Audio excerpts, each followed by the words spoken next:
Waiting for Christmas. Herman and I finally locked our store and dragged ourselves home. It was 11 p.m. Christmas Eve.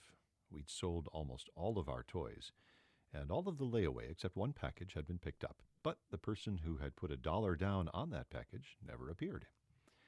Early Christmas morning, our 12-year-old son, Tom, Herman, and I were out under the tree opening up gifts. But there was something humdrum about this Christmas.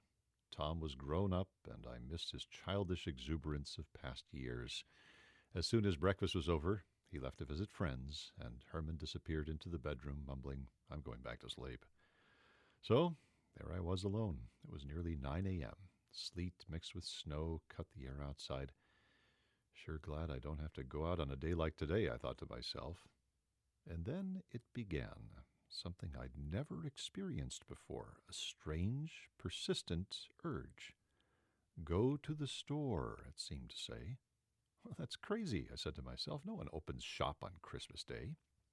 For an hour, I fought that strange feeling.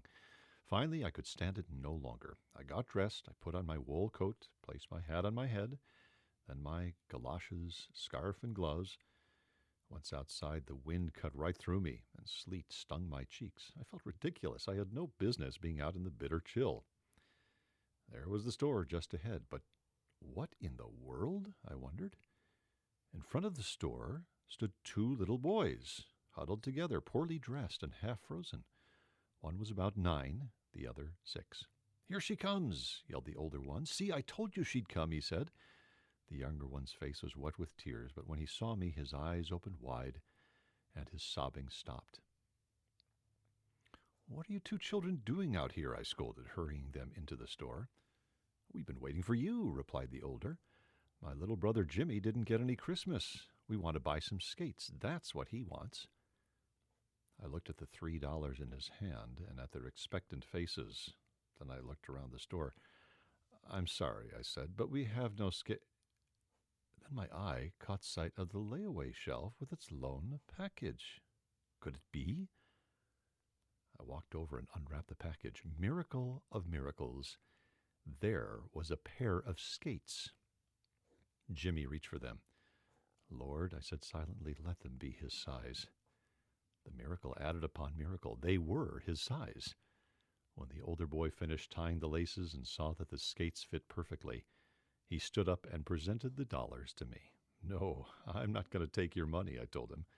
"I want you to have these skates and use your money to get some gloves for your hands." What I saw in Jimmy's eyes was like a blessing. It was pure joy, and it was beautiful. My low spirits rose. As I locked the door, I turned to the older brother and said, "How lucky that I happened to come along when I did. How did you boys know I would come?"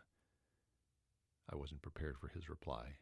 His gaze was steady, and he answered me softly, "I knew you would come. I asked Jesus to send you." The tingles in my spine weren't from the cold. I knew God had planned this.